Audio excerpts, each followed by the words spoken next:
Radio Tehran, শুরু হচ্ছে বিশ্ব সংবাদ।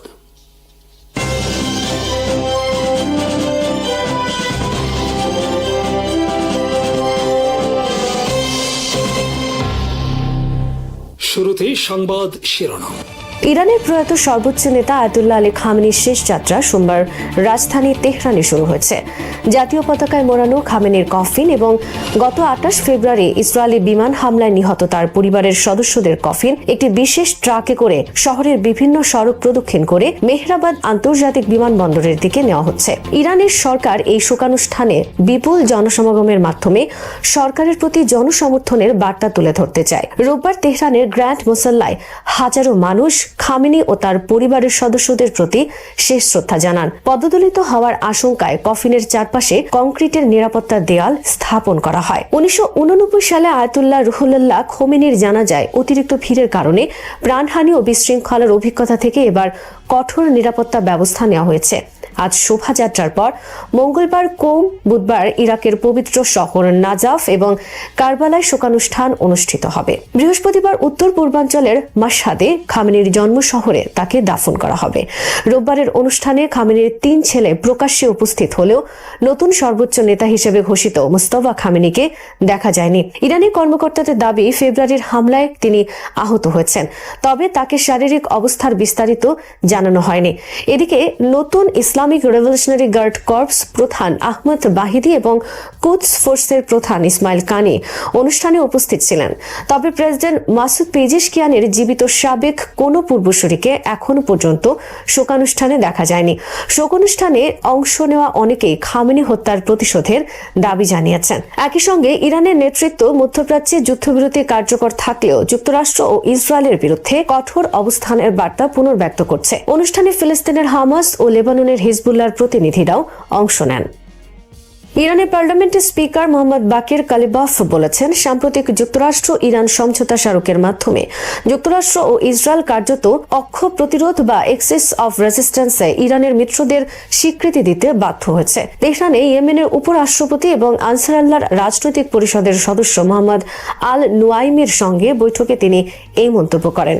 বৈঠকটি অনুষ্ঠিত হয় প্রয়াত ইসলামী বিপ্লবের নেতা সাইয়েদ আলী খামেনির শেষ বিদায় অনুষ্ঠানের ফাঁকে। কালিবাফের দাবি, এই সমঝোতা যুক্তরাষ্ট্রের জন্য একটি রাজনৈতিক পরাজয় এবং প্রতিরোধ ফ্রন্টের জন্য সামরিক ও রাজনৈতিক উভয় ক্ষেত্রেই একটি গুরুত্বপূর্ণ সাফল্য। তিনি বলেন, ইরান ও প্রতিরোধ ফ্রন্ট সবসময় যুক্তরাষ্ট্র ও ইসরায়েলের বিরুদ্ধে ঐক্যবদ্ধ অবস্থান নিয়েছে এবং সাম্প্রতিক সমঝোতা সেই বাস্তবতাকেই প্রতিফলিত করেছে। ইরানের স্পিকার আরও বলেন, যুক্তরাষ্ট্র ও ইসরায়েলের প্রভাবমুক্ত হতে মুসলিম দেশগুলোর মধ্যে আরও ঘনিষ্ঠ ঐক্য প্রতিষ্ঠা করা জরুরি। তিনি ইয়েমেনের জনগণ ও আনসার আল্লাহর আন্দোলনের প্রশংসা করে বলেন, আন্তর্জাতিক আইন লঙ্ঘন ও নিপীড়নের বিরুদ্ধে তাদের প্রতিরোধ অর্থনৈতিক, সামরিক ও রাজনৈতিক সব ক্ষেত্রেই প্রতিরোধ ফ্রন্টের সমন্বিত শক্তির পরিচয় বহন করে। বৈঠকে ইয়েমেনের উপরাষ্ট্রপতি মোহাম্মদ আল নুয়াইমি বলেন, ইয়েমেন ও ইরান একই আদর্শ ও লক্ষ্য নিয়ে ইসলামী উম্মার স্বার্থে একসঙ্গে কাজ করছে। তার ভাষায়, সাম্প্রতিক যুদ্ধে ইরানে যা ঘটেছে তা পুরো প্রতিরোধ ফ্রন্টের জন্য একটি নতুন শিক্ষা ও অনুপ্রেরণার উৎস হয়ে উঠেছে। তিনি জোর দিয়ে বলেন, আঞ্চলিক প্রতিরোধ জোট ভবিষ্যতেও পারস্পরিক সহযোগিতা ও সংহতির ভিত্তিতে তাদের অবস্থান আরও শক্তিশালী করবে। রাশিয়া ও চীনের যৌথ নৌ মহড়া জয়েন্ট সি 2026 আনুষ্ঠানিকভাবে চীনের কিংদাও বন্দরে শুরু হয়েছে। মহড়ার উদ্বোধন করেন রুশ নৌবাহিনীর রিয়ার অ্যাডমিরাল সের্গেই সিনকো এবং চীনার পিপলস লিবারেশন আর্মি নেভির রিয়ার অ্যাডমিরাল কিউ ওয়েনশেং। উদ্বোধনী অনুষ্ঠানে অনুষ্ঠিত হয় চীনা নৌবাহিনীর একটি নৌঘাঁটিতে। অনুষ্ঠানে বক্তব্য দিতে গিয়ে রিয়ার অ্যাডমিরাল সের্গেই সিনকো বলেন, এই যৌথ মহড়া সম্পূর্ণভাবে প্রতিরক্ষামূলক উদ্দেশ্যে পরিচালিত হচ্ছে এবং এটি কোনো তৃতীয় দেশের বিরুদ্ধে নয়। তিনি দুই দেশের নৌবাহিনীর মধ্যে পারস্পরিক আস্থা, সমন্বয় এবং যৌথ অভিযানের সক্ষমতা আরও জোরদার করার উপর গুরুত্ব আরোপ করেন। উদ্বোধনী অনুষ্ঠান শেষে রাশিয়া ও চীনের স্টাফ কর্মকর্তা এবং যুদ্ধ জাহাজের কমান্ডাররা সমুদ্রে কৌশলগত অভিযান, অনুসন্ধান ও উদ্ধার কার্য কার্যক্রম এবং অন্যান্য যৌথ মিশনের পরিকল্পনা নিয়ে বৈঠকে অংশ নেন। মহড়ার বিভিন্ন ধাপে সমন্বিত অভিযান পরিচালনার কৌশল চূড়ান্ত করা হবে। 6 জুলাই থেকে 13 জুলাই পর্যন্ত চলা এই মহড়া অনুষ্ঠিত হবে ইয়েলো সাগরে। এতে রাশিয়ান নৌবাহিনী এবং চীনের পিপলস লিবারেশন আর্মি নেভির সদস্যরা অংশ নিচ্ছেন। নৌবাহিনীর পাশাপাশি নৌবিমানও বিভিন্ন অভিযানে সহায়তা দেবে। মহড়ার যৌথ অনুসন্ধান ও উদ্ধার অভিযান, সাবমেরিন বিরোধী যুদ্ধ, আকাশ প্রতিরক্ষা অভিযান এবং সমন্বিত গোলন্দাজ মহড়া পরিচালনা করা হবে। এছাড়া একটি গুরুত্বপূর্ণ ধাপে গভীর সমুদ্রে বিপদগ্রস্ত একটি কাল্পনিক সাবমেরিনের নাবিকদের উদ্ধার অভিযানের অনুশীলন করা হবে। এ সময় বিশেষ গভীর সমুদ্র উদ্ধার যান ব্যবহার করে উদ্ধার সক্ষমতা যাচাই করা হবে। রাশিয়া ও চীনের নিয়মিত যৌথ নৌমহড়ার অংশ হিসেবে জয়েন্ট সি 2026 আয়োজন করা হয়েছে। সামুদ্রিক নিরাপত্তা, দুর্যোগ মোকাবেলা, যৌথ অভিযান পরিচালনা এবং সমুদ্রপথে পারস্পরিক সহযোগিতা আরও শক্তিশালী করাই এই মহড়ার মূল লক্ষ্য। হরমুজ প্রণালীতে নৌযান চলাচল নিয়ে নতুন পরিস্থিতির সৃষ্টি হয়েছে। সামুদ্রিক নজরদারি সংস্থাগুলোর তথ্য অনুযায়ী ইসলামী বিপ্লবী গার্ড বাহিনী নৌবাহিনীর সতর্কবার্তার পর তথাকথিত ওমানি রুট ব্যবহার কার্যত বন্ধের পথে এবং অধিকাংশ জাহাজই এখন ইরান নির্ধারিত নিরাপদ নৌপথে চলাচল করছে। মার্কিন সংবাদ মাধ্যম সিএনএন জানিয়েছে, আইআরজিসির সতর্কতার পর ক্রমবর্ধমান সংখ্যক বাণিজ্যিক জাহাজ তাদের পূর্ব নির্ধারিত পথ পরিবর্তন করে ইরানের নির্ধারিত রুট অনুসরণ করছে। সামুদ্রিক বুদ্ধিমত্তা ভিত্তিক বিশ্লেষণ প্রতিষ্ঠান উইন্ডওয়ার্ড জানায়, যুক্তরাষ্ট্রের প্রভাবাধীন দক্ষিণাঞ্চলীয় নৌপথ ব্যবহারের চেষ্টা করলেও আইআরজিসির রেডিও সতর্কবার্তা পাওয়ার পর অনেক জাহাজ দিক পরিবর্তন করতে বাধ্য হয়েছে। সংস্থাটির তথ্য অনুযায়ী গতকাল থেকে অন্তত 2টি জাহাজ ওমানি করিডোর ছেড়ে ইরানের রুটে প্রবেশ করেছে এবং আরও 4টি জাহাজ পথ পরিবর্তন করে পুনরায় পারস্য উপসাগরের দিকে ফিরে গেছে। এর আগে ব্লুমবার্গ জানায়, যুক্তরাষ্ট্র সমর্থিত রুট ব্যবহার করতে গিয়ে অন্তত 8টি জাহাজ মাঝ পথে দিক পরিবর্তন করে, যার কয়েকটি শেষ পর্যন্ত ইরানের নৌপথ ব্যবহার করে হরমুজ প্রণালী অতিক্রম করে। বেনিন ট্রাফিকের স্যাটেলাইট চিত্র এই তথ্যের সঙ্গে সামঞ্জস্যপূর্ণ বলে প্রতিবেদনে উল্লেখ করা হয়। উইন্ডওয়ার্ড আরও জানায়, জাহাজগুলোর এই পথ পরিবর্তনের সময় এলাকায় আইআরজিসির টহল নৌকা সক্রিয় ছিল এবং তারা ইরানের নির্ধারিত নিরাপদ নৌপথের বাইরে চলাচলের চেষ্টা করা জাহাজগুলোকে ধারাবাহিকভাবে রেডিও বার্তার মাধ্যমে সতর্ক করে। ইরানি রুটে প্রবেশ করা 2টি জাহাজের মধ্যে একটি ছিল ভারতের কান্ডোলা বন্দরের উদ্দেশ্যে যাত্রারত একটি রাসায়নিক বাহী ট্যাঙ্কার এবং অন্যটি ফুজাইরাগামী একটি অপরিশোধিত তেলবাহী ট্যাঙ্কার। অন্যদিকে ওমানি করিডোর ত্যাগ করে পারস্য উপসাগরে ফিরে যাওয়া 4টি জাহাজের মধ্যে ছিল একটি বাল্ক ক্যারিয়ার, একটি গাড়িবাহী জাহাজ, একটি তেলবাহী ট্যাঙ্কার এবং আন্তর্জাতিক পরিচয় নম্বর ছাড়াই চলাচলকারী ইরানি পতাকাবাহী একটি জাহাজ। দক্ষিণ লেবাননের অধিকৃত বিউফোর্ট দুর্গ পরিদর্শনে গিয়ে ইসরায়েলের chief of staff Eyal Jamir হুঁশিয়ারি দিয়েছেন, যুদ্ধবিরতি চুক্তি লঙ্ঘিত হলে ইসরায়েল দ্রুত সামরিক অভিযান শুরু করবে। রোববার ইসরায়েলি সেনাবাহিনীর এক বিবৃতিতে জানানো হয়, তিনি জ্যেষ্ঠ সামরিক কর্মকর্তাদের সঙ্গে ওই এলাকায় মোতায়েন সেনাদের পরিদর্শন করেন এবং পরিস্থিতি মূল্যায়ন করেন। পরিদর্শনকালে জামির বিউফোর্ট দুর্গকে একটি কৌশলগতভাবে গুরুত্বপূর্ণ অবস্থান হিসেবে উল্লেখ করেন। সেখান থেকে আশেপাশের বিস্তীর্ণ এলাকা নিয়ন্ত্রণ করা সম্ভব। তিনি দাবি করেন, এলাকাটি সন্ত্রাসী অবকাঠামোয় পূর্ণ এবং যুদ্ধবিরতি লঙ্ঘনের যে কোনো প্রচেষ্টার জবাবে ইসরায়েল দ্রুত আক্রমণাত্মক অভিযানে যাবে। তিনি আরো বলেন, লেবাননের সেনাবাহিনীর উচিত তাদের দায়িত্ব পালন করা এবং ওই অঞ্চল থেকে হিজবুল্লাহর যোদ্ধাদের সরিয়ে দেওয়া। পাশাপাশি তার অভিযোগ, ইরানের অর্থায়ন ও নির্দেশনায় হিজবুল্লাহ কয়েক দশক ধরে উত্তর ইসরায়েলকে লক্ষ্য করে বিস্তৃত সুড়ঙ্গ ও ভূগর্ভস্থ সামরিক অবকাঠামো গড়ে তুলেছে। তবে বক্তব্যের বিষয়ে তাৎক্ষণিকভাবে লেবাননের কর্তৃপক্ষ কোনো প্রতিক্রিয়া জানায়নি। গত মে মাসের শেষ থেকে ইসরায়েলের প্রতিরক্ষা মন্ত্রী ইসরায়েল কাটস ঘোষণা দেন, ইসরায়েলি বাহিনী বিউফোর্ট দুর্গের নিয়ন্ত্রণ নিয়েছে। তবে হিজবুল্লাহ জানায়, ইসরায়েলি বাহিনী সেখানে প্রবেশের সময় এলাকাটি সামরিক প্রতিরোধ শূন্য ছিল এবং প্রচারণার উদ্দেশ্যেই ইসরায়েল এ স্থান দখল করেছে। উল্লেখ্য, বিউফোর্ট দুর্গ দক্ষিণ লেবাননের অন্যতম গুরুত্বপূর্ণ কৌশলগত স্থাপনা। 2000 সালে ইসরায়েল এই এলাকা থেকে সেনা প্রত্যাহার করেছিল। সর্বশেষ এই হুঁশিয়ারি এসেছে যুক্তরাষ্ট্রের মধ্যস্থতায় 26 জুন স্বাক্ষরিত লেবানন ইসরায়েল যুদ্ধবিরতি কাঠামো চুক্তির পর, যার লক্ষ্য ছিল সংঘাতের অবসান ও এর মূল কারণগুলো মোকাবেলা করা। লেবাননের কর্তৃপক্ষের তথ্য অনুযায়ী 2026 সালের 2 মার্চ থেকে ইসরায়েলের সামরিক অভিযানে দেশটিতে অন্তত 4303 জন নিহত, 12,202 জন আহত এবং 10 লক্ষের বেশি মানুষ বাস্তুচ্যুত হয়েছে।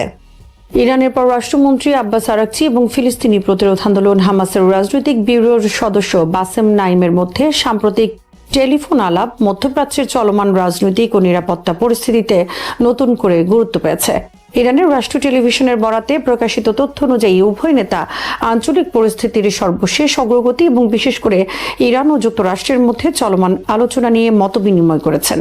এমন এক সময়ে এই যোগাযোগের বিষয়টি প্রকাশ্যে এসেছে যখন তেহরান ও ওয়াশিংটনের মধ্যে উত্তেজনা প্রশমনের লক্ষ্যে আলোচনা এগিয়ে চলেছে এবং একই সঙ্গে গাজা উপত্যকা 2 বছরেরও বেশি সময় ধরে চলমান যুদ্ধের কারণে নজিরবিহীন মানবিক বিপর্যয়ের মুখোমুখি রয়েছে।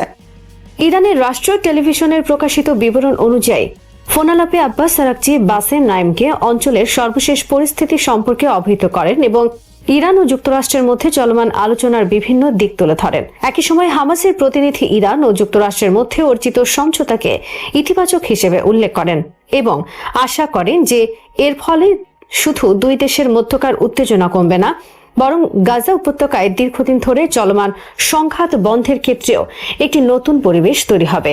হামাসের এই অবস্থান মধ্যপ্রাচ্যের রাজনৈতিক পর্যবেক্ষকদের দৃষ্টি আকর্ষণ করেছে, কারণ সংগঠনটি সাধারণত আঞ্চলিক কূটনৈতিক উদ্যোগের বিষয়ে অত্যন্ত সতর্ক অবস্থান গ্রহণ করে থাকে।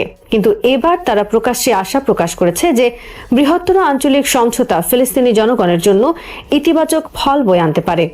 আলাপের সময় আব্বাস আরাকচি পুনর্ব্যক্ত করেন যে ফিলিস্তিনি জনগণের ন্যায্য অধিকার পূর্ণাঙ্গভাবে বাস্তবায়িত না হওয়া পর্যন্ত ইসলামী প্রজাতন্ত্র ইরান তাদের প্রতি সমর্থন অব্যাহত রাখবে। ইরানের রাষ্ট্র সম্প্রচার মাধ্যমে প্রকাশিত বিবৃতিতে বলা হয়েছে, আরাকচি স্পষ্টভাবে ফিলিস্তিনি জনগণের সংগ্রামকে ন্যায়সঙ্গত বলে অভিহিত করেন এবং তাদের জাতীয় অধিকারের পূর্ণ বাস্তবায়নের প্রশ্নে তেহরানের অবস্থানে কোনো পরিবর্তন আসেনি বলে জানান।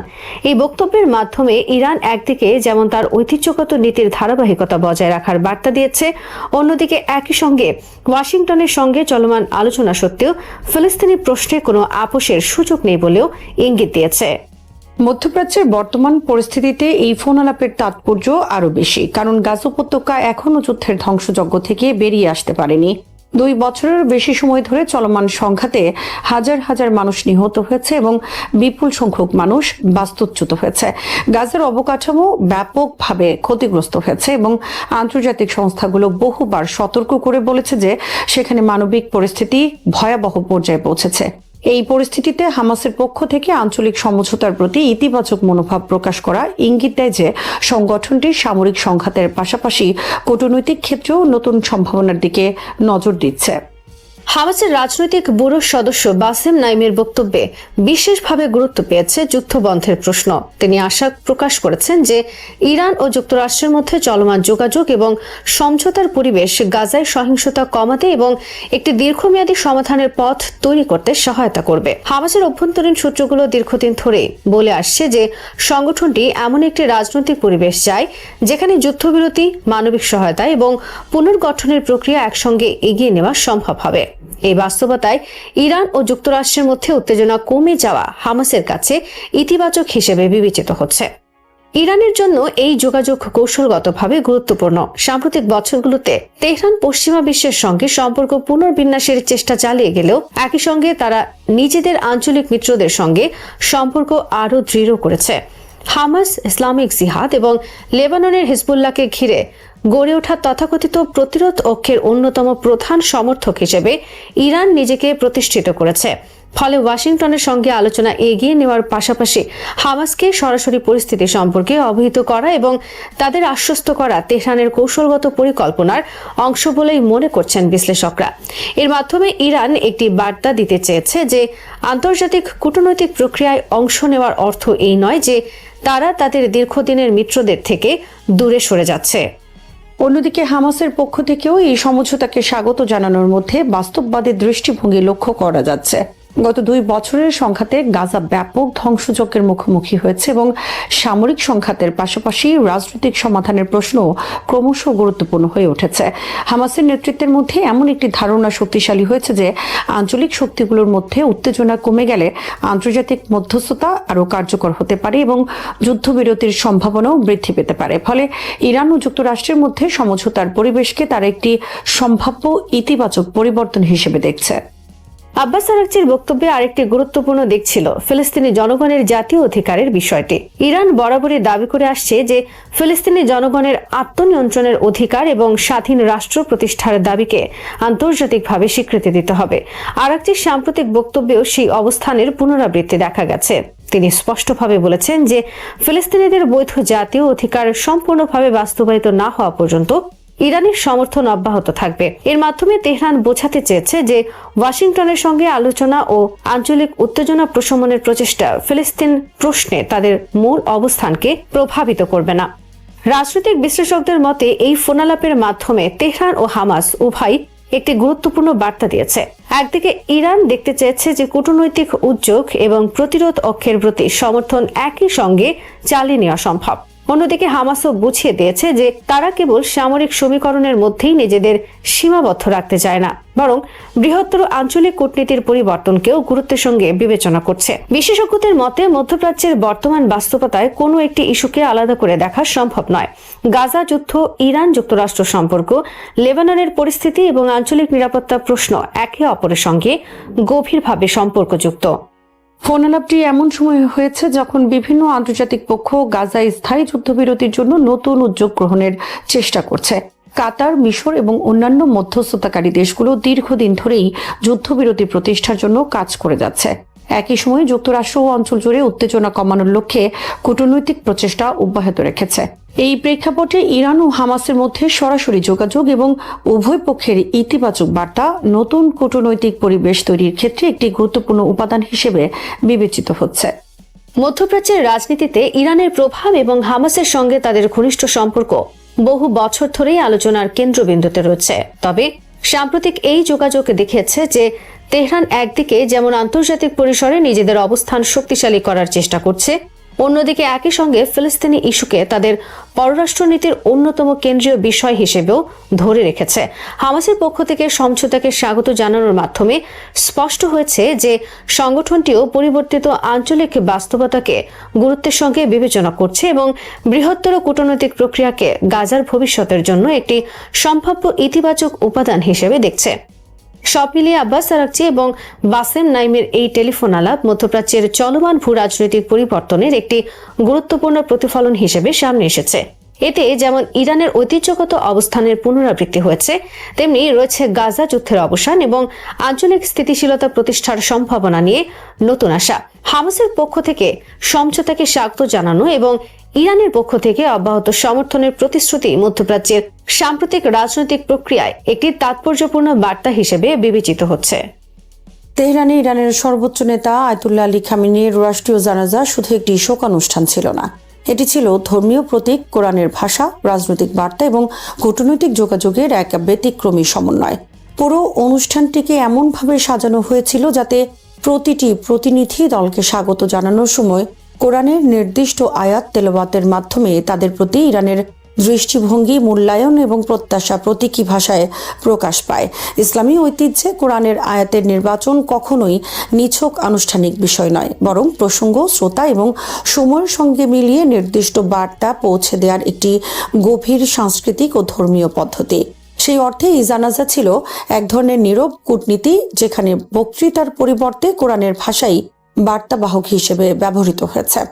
সৌদি আরবের প্রতিনিধি দল যখন খামেনির কফিনের সামনে শেষ শ্রদ্ধা জানাতে এগিয়ে যায়, তখন তিলাওয়াত করা হয় সূরা আল ইমরানের 13 নম্বর আয়াত, যেখানে বদর যুদ্ধের প্রসঙ্গ এসেছে। ইসলামের ইতিহাসে বদরের যুদ্ধ শুধু একটি সামরিক বিজয় নয়, এটি এমন এক মুহূর্ত যখন সংখ্যায় ও অস্ত্রে দুর্বল মুসলমানরা আল্লাহর সাহায্যে বহু শক্তিশালী প্রতিপক্ষকে পরাজিত করেছিল।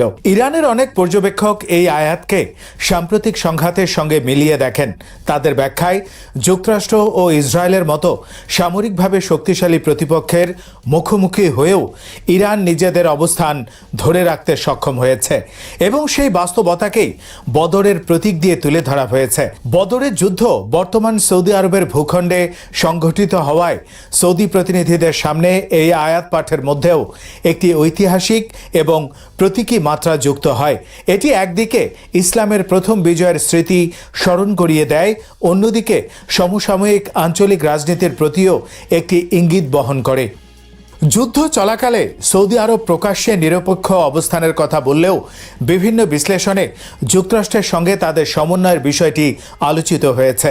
সেই প্রেক্ষাপটে বদরের আয়াতকে কেউ কেউ এমন একটি বার্তা হিসেবে দেখছেন যেখানে বলা হয় ইতিহাসে শেষ পর্যন্ত বিজয় শুধু সামরিক শক্তির উপর নির্ভর করে না, ঈমান, ধৈর্য এবং দৃঢ়তার ভূমিকাও রয়েছে। ইরানের দৃষ্টিকোণ থেকে এটি ছিল নিজেদের টিকে থাকা এবং প্রতিরোধের সক্ষমতাকে ধর্মীয় প্রতীকের মাধ্যমে প্রকাশ করার একটি প্রচেষ্টা।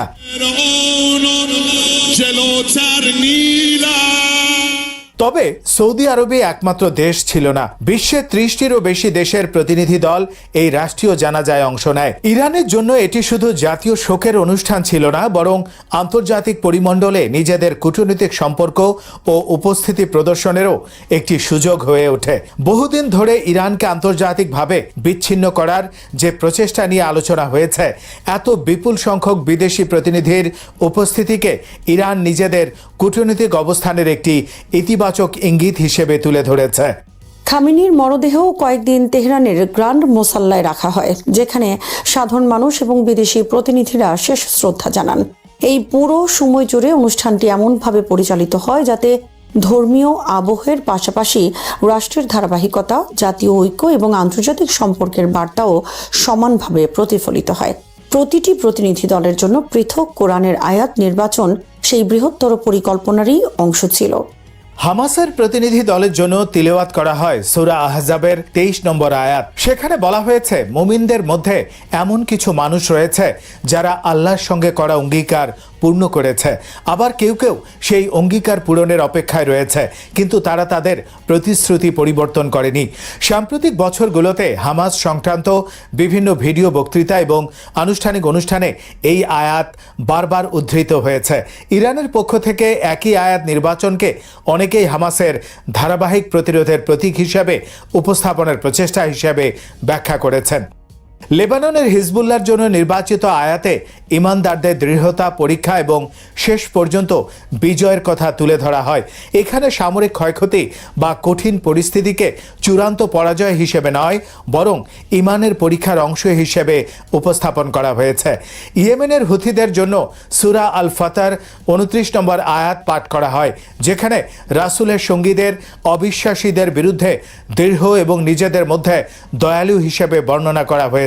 এই নির্বাচনকে অনেক বিশ্লেষক হুথিদের শৃঙ্খলাবদ্ধ ও আদর্শিক প্রতিরোধ শক্তির প্রতীক হিসেবে দেখেছেন। ইরাকের হাসদ আল শাবি এবং ইরাকি প্রতিনিধিদের জন্য তিলাওয়াত করা হয় সূরা আল ইমরানের 169 থেকে 170 নম্বর আয়াত, যেখানে বলা হয়েছে যারা আল্লাহর পথে নিহত হয়েছে তাদেরকে মৃত মনে করো না, তারা তাদের প্রতিপালকের কাছে জীবিত এবং তার পক্ষ থেকে রিজিক প্রাপ্ত। একই সঙ্গে তাদের কোনো ভয় বা দুঃখ থাকবে না। এই সুসংবাদও উল্লেখ করা হয়েছে। ইসলামী ঐতিহ্যে শহীদের মর্যাদা তুলে ধরার ক্ষেত্রে এই আয়াত অত্যন্ত পরিচিত। ইরানের দৃষ্টিতে প্রতিরোধের ধারায় নিহত ব্যক্তিদের সম্মান প্রদর্শনের জন্য এই আয়াত বিশেষ তাৎপর্য বহন করে।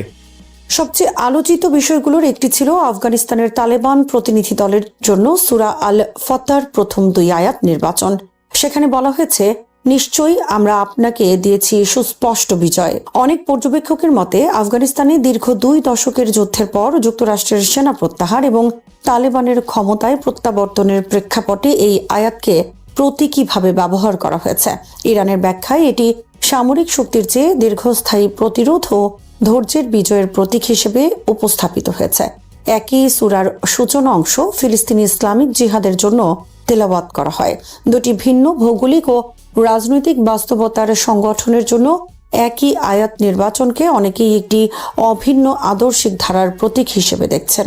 بلکه تمام آزادگان جهان برای تکریم او অন্যদিকে রাশিয়া, চীন, ভারত ও মিশরের জন্য নির্বাচিত আয়াতগুলোতে যুদ্ধ, শাহাদাত বা প্রতিরোধের পরিবর্তে ন্যায়পরায়ণতা, ধৈর্য, সান্ত্বনা এবং আল্লাহর অনুগ্রহের বিষয়গুলো বেশি গুরুত্ব পেয়েছে। রাশিয়ার জন্য এমন আয়াত পাঠ করা হয় যেখানে পৃথিবীতে অহংকার ও বিপর্যয় সৃষ্টি না করে ন্যায়ের পথে চলার গুরুত্ব তুলে ধরা হয়েছে। চীনের জন্য পাঠ করা আয়াতে বিজয়কে আল্লাহর পক্ষ থেকে সুসংবাদ এবং অন্তরের প্রশান্তের মাধ্যম হিসেবে উল্লেখ করা হয়। ভারতের জন্য এমন একটি অংশ নির্বাচন করা হয় যেখানে দুর্বল না হওয়া এবং হতাশ না হওয়ার কথা বলা হয়েছে, তবে যুদ্ধ ও শাহাদাত সংক্রান্ত অংশগুলো বাদ রাখা হয়। এসব নির্বাচন থেকে বোঝা যায় ইরান এই দেশগুলোকে গুরুত্বপূর্ণ কূটনৈতিক অংশীদার হিসেবে দেখতে চেয়েছে, কিন্তু প্রতিরোধ অক্ষের আদর্শিক সদস্য হিসেবে উপস্থাপন করেনি। কাতার, তুরস্ক, পাকিস্তান ও মিশরের জন্য নির্বাচিত আয়াতগুলো ছিল মধ্যবর্তী অবস্থানের প্রতীক। কাতারের ক্ষেত্রে সূরা আল ফাতার আয়াত ব্যবহার করা হলেও সেটিকে সামরিক বিজয়ের পরিবর্তে কূটনৈতিক ভূমিকার প্রশংসা হিসেবে ব্যাখ্যা করা হয়েছে। তুরস্কের জন্য সম্পদ ও জীবন দিয়ে সংগ্রামকারীদের মর্যাদা তুলে ধরা আয়াত নির্বাচন করা হয়। প্রেসিডেন্ট রিসেপ তাইপ এরদোয়ানের ইসরায়েল বিরোধী বক্তব্যের প্রেক্ষাপটে এটিকে অনেকে প্রতীকী স্বীকৃতি হিসেবে দেখছেন। পাকিস্তানের জন্য ছিল একটি দোয়া, সম্মানের সঙ্গে প্রবেশ এবং সম্মানের সঙ্গে বেরিয়ে আসার আবেদন। বিভিন্ন বিশ্লেষণে উল্লেখ করা হয়েছে যুদ্ধকালীন সময়ে পাকিস্তান কূটনৈতিক উদ্যোগে সক্রিয় ভূমিকা রাখার চেষ্টা করেছিল। সেই প্রেক্ষাপটে এই আয়াতকে অনেকেই কূটনৈতিক সৌজন্যের প্রতীক হিসেবে দেখেন। লেবাননের রাষ্ট্রের প্রতিনিধিদের জন্য নির্বাচিত সূরা আন-নিসার 66 নম্বর আয়াতও বিশেষভাবে আলোচিত হয়। সেখানে আত্মত্যাগ, কঠিন সিদ্ধান্ত গ্রহণ এবং নির্দেশনা মেনে চলার প্রসঙ্গ এসেছে। অনেক পর্যবেক্ষক এটিকে লেবাননের সরকারি অবস্থানের প্রতি একটি সূক্ষ্ম সমালোচনা হিসেবে ব্যাখ্যা করেছেন, কারণ একই অনুষ্ঠানে হিজবুল্লাহর জন্য প্রশংসাসূচক আয়াত এবং লেবাননের রাষ্ট্রের জন্য ভিন্ন প্রকৃতির আয়াত নির্বাচন এই পার্থক্যকে ইরানের প্রতীকী বার্তার অংশ হিসেবে দেখা হয়েছে। বাংলাদেশের প্রতিনিধি দলের জন্য তিলাওয়াত করা হয় সূরা আল ইমরানের 169 থেকে 70 নম্বর আয়াত, যেখানে আল্লাহর পথে নিহতদের জীবিত থাকার এবং তাদের জন্য ভয় ও দুঃখ না থাকার সুসংবাদ বর্ণিত হয়েছে। ইসলামী ঐতিহ্যে এই আয়াত শহীদদের মর্যাদা ও আত্মত্যাগের সর্বাধিক পরিচিত বর্ণনাগুলোর একটি। এই নির্বাচনকে কেউ কেউ বাংলাদেশের জনগণের ধর্মীয় অনুভূতির প্রতি সম্মান এবং আত্মত্যাগের মূল্যবোধের প্রতীক হিসেবে ব্যাখ্যা করেছেন। পুরো অনুষ্ঠানটি বিশ্লেষণ করলে দেখা যায় এটি ছিল এমন এক রাষ্ট্রীয় আয়োজন যেখানে ধর্মীয় পাঠকে কূটনৈতিক ভাষায় রূপান্তর করা হয়েছে। কোনো দীর্ঘ রাজনৈতিক বক্তৃতা না দিয়েও কোরআনের নির্বাচিত আয়াতের মাধ্যমে বিভিন্ন রাষ্ট্র, আন্দোলন ও প্রতিনিধি দলের প্রতি ভিন্ন ভিন্ন বার্তা পৌঁছে দেওয়ার চেষ্টা করা হয়েছে। কোথাও প্রতিরোধ, কোথাও শাহাদাত, কোথাও কূটনৈতিক সহযোগিতা, আবার কোথাও ধৈর্য ও ন্যায় পরায়ণতার বিষয়কে গুরুত্ব দেওয়া হয়েছে। ফলে এই জানাজা কেবল একজন রাষ্ট্রনেতার শেষ বিদায় নয়, বরং ধর্ম, রাজনীতি এবং আন্তর্জাতিক সম্পর্কের একটি প্রতীকী প্রদর্শনী হিসেবেও আলোচিত হয়েছে। সমর্থকদের দৃষ্টিতে এটি ইসলামী বিপ্লবের সাংস্কৃতিক ও আদর্শিক উত্তরাধিকার প্রকাশের একটি উদাহরণ, যেখানে কোরআনের আয়াত শুধু ইবাদতের অংশ নয়, বরং প্রতীকী যোগাযোগের একটি মাধ্যম হিসেবে ব্যবহৃত হয়েছে। একই সঙ্গে বিভিন্ন বিশ্লেষক এটি মনে করিয়ে দেন যে এসব আয়াতের রাজনৈতিক ব্যাখ্যা মূলত সংশ্লিষ্ট পক্ষগুলোর দৃষ্টিভঙ্গি ও বিশ্লেষণের উপর নির্ভরশীল। কোরআনের আয়াতের ধর্মীয় অর্থ ও রাজনৈতিক প্রয়োগকে এক করে দেখা সব মুসলিম বা সব গবেষকের অভিন্ন অবস্থান নয়। শ্রোতা বন্ধুরা, বিশ্ব সংবাদে এই ছিল আমাদের সর্বশেষ আয়োজন। সঙ্গে থাকার জন্য আপনাদের সবাইকে অসংখ্য ধন্যবাদ।